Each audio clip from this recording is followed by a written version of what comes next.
Bruins fans have made themselves heard. In a recent article from The Athletic, they wanted every team's fan base opinion on their front office. And Bruins fans were not too forgiving, I guess is good to say, for this Bruins front office with their tenure. And I'm also going to be talking about Morgan Geekie.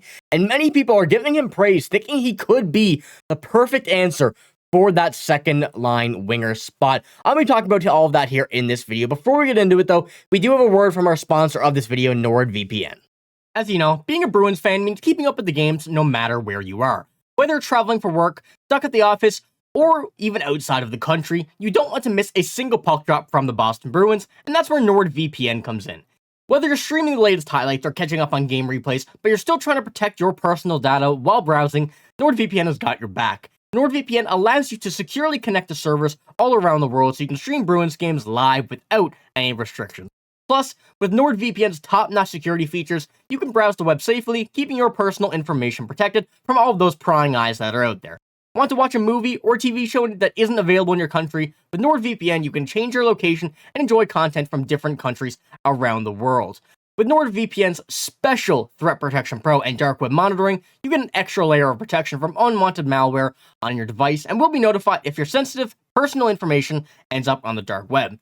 Visit nordvpn.com/Bruins and use our code to get an exclusive NordVPN deal plus 4 extra months. It's risk-free with Nord's 30-day money-back guarantee. That's nordvpn.com/Bruins. Thank you, NordVPN, for sponsoring this video. And with that, let's get into this big news about what we have from this Athletic article.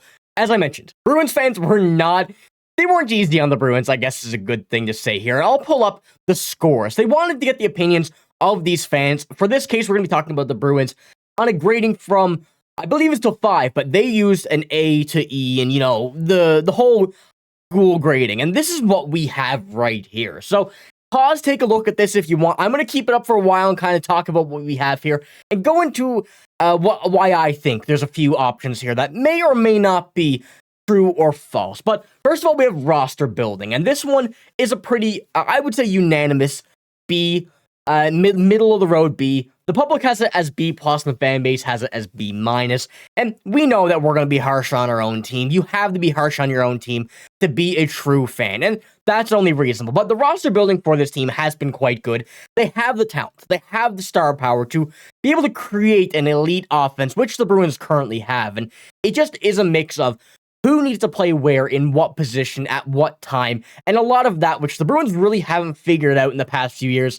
There's been, especially last season, a lot of mix and matching, different lines, different games, and all that kind of situation and stuff that was going on. And that's one thing that the Bruins fan base knows had to happen last year, especially without having that number one center. But now, with this upcoming season, I think we're going to see a real good set lineup, as opposed to what we had last year, now that we have Elias Lindholm as that number one center and a new, very, very big revamped first line defense. So that I think we can up to probably an A after this season. But going to cap management, this is pretty much a B from both sides, and that's a fair one as well. The cap management has been pretty good right now.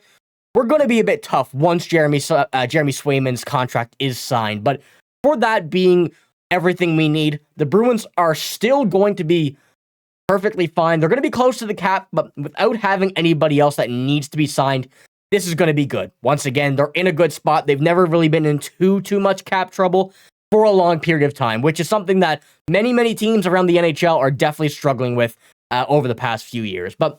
And going on to draft and development, this one from both parties, the public and the fan base, are pretty low. Now, here's the one that I think that we all kind of know why this is the case. I'm going to start it off here and move away from this screenshot for a moment and head to 2015. I know a lot of you guys probably don't want to hear about this again, but it is something that we have to acknowledge that the Bruins messed up on. But looking at the past may have been a blessing in disguise with all the cap stuff that would have happened in the background and to the point where we are today. And obviously, the 3 first-round picks in 2015 became Jacobs Borrell, Jake DeBrusk, and Zachary Senyshyn. So realistically, we know that's not ideally what we wanted to play out. But as I said, where we are now, what happened, it's a perfect spot. But going back to this as well, the Bruins have never really had too many first-round picks being a Bruins over fan, their past few seasons, and that's really been a big issue with this team. And not having these picks, not having these available opportunities to go and make these players, make these players draftable. We're trying to get better now. This is a win now team. This is not a team that's going out and getting prospects. So trading a lot of these first round picks are really going to be the option for the Bruins. But going on to it now, we do have first round picks in the chamber ready to either be traded, either be used. And what we're seeing from Don Sweeney now, the picks have been better. Everything's been better along the lines of the draft and development. So I'm expecting these first round picks to maybe stay with the Bruins, even though we're still in a win now or a win soon mode. So I can't complain about this right now. I can absolutely agree that the drafting and the development, C to D, but this is going to be much better as the years go by. But as for trading and free agency, I'm going to put these into one, kind of the same situation. The Bruins are a win now team. They're going to make trades that, although they might not be great in the future, they're going to be worth it at this point right now to get better right now. And that's why a lot of people are going to probably grade them a bit low on that situation. They're going to be grading them low on free agency trades. Maybe they lose one because they give up a first round pick. Maybe they overpay on a player in free agency, but it's all because they want that player, they need that player, and they think that player will help them win. So overall, as you can see in the bottom there, I know it is a bit small. I do apologize. This is the biggest I could have gotten it. But the public gave this one 14% more last year than this year. So their overall, the thoughts went down, but fan base is a complete opposite. And it's definitely the way it works. Fan base is obviously going to think a lot more of the team than maybe, the critics and everything will be who voted on this. But we did go up a place, 14th this year in the Athletics rankings, while 19 last year.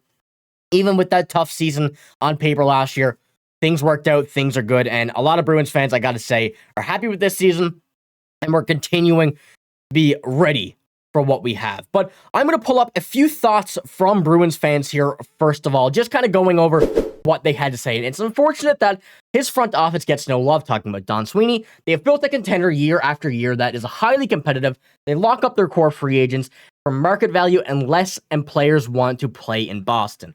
Also going on, another quote here. Early in Sweeney's tenure, drafting was poor. That seems to have shifted in recent years, and he should be recognized for that. The Bruins are drafting and developing pros who are helping them win right now. And exactly what I've mentioned in multiple videos, especially from what we've seen over the past few years. The players Don Sweeney are drafting are going to help them as soon as they get into the NHL. They're not going to be long-term projects, but they have a very, very high boom or bust potential, which is exactly what the Bruins want right now and exactly what they're looking for. So let me know what you think about these rankings here. I know this is quite a bit so far into this video talking about them, but I think this is a very important part of the offseason based on how other people, other critics and fans alike are thinking the Boston Bruins are going to play and how this front office is working out to this point. But let's head on to Morgan Geekie right now. People are praising him, and rightfully so. Morgan Geekie has been a player that really hasn't been in the names, in the mind of people with his name. He's been there. People are saying, yeah, he's good, but is he that number 2 winger? And that's really the question that we're going to have to wait and see until the preseason, until the beginning of the regular season, to see what everybody thinks or where he thinks or they think he could play. And there are possibilities, but I'm going to pull up what we have from this article from the Hockey News, going over his kind of last season results. This is Morgan Geekie was a feel-good story for the Bruins last season. After signing a 2-year, $4 million contract with the Bruins in the 2023 offseason, he proved to be a complete steal for them in the 23-24 season. In 76 games, he set a new career highs with 17 goals, 22 assists, and 39 points. Due to this and his ability to play right wing, there's no question he will receive consideration for that number 2 spot. I agree with everything there. He will certainly receive at least a lot of consideration. I'm not going to say a little. I'm going to say a lot, especially after last season and what we see right now from the younger guys moving in. I still think we're going to see a lot of shuffle on the right wing for the beginning. But there's many, many possibilities that we could have this locked down, could have this solidified 5 to 10 games in. Even before the season, perhaps. Just depends on what happens in preseason. Especially with Lysell and Merkulov, we don't really know what's going to happen along the middle and the right side. So that's a big part of it, big possibility of it. But another big thing is his role in this upcoming season, now with DeBrusk gone. And this is another big one that we're going to have to look at. And this is from the same article. Geekie's a bit of a Swiss Army knife player, and he's shown that he can play virtually anywhere in the Bruins' top 9. The kind of versatility mixed with his offensive ability should help his case to land DeBrusk's previous spot. And, once again, kind of the same situation here where Jake DeBrusk was in last year. Jake DeBrusk was still really in that middle point for as long as he's been a Bruin, really hasn't been that top-line player, hasn't been able to be that top-line player with the opportunities and everything and the whole role, but he could fit really anywhere you needed him, and if he's on his game, he's on his game. And really the same with Morgan Geekie. He's going to fill that role well.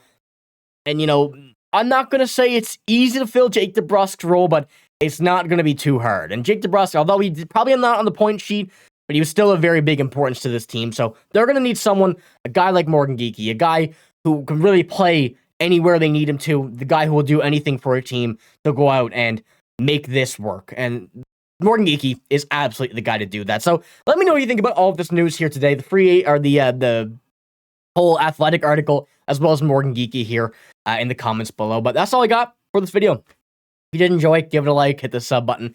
Let me know you're enjoying the Bruins content. And the sports, once again, has been absolutely incredible lately. So I do appreciate all of you. But I'm signing out. Thank you for watching. Hope you have a great day. See you later.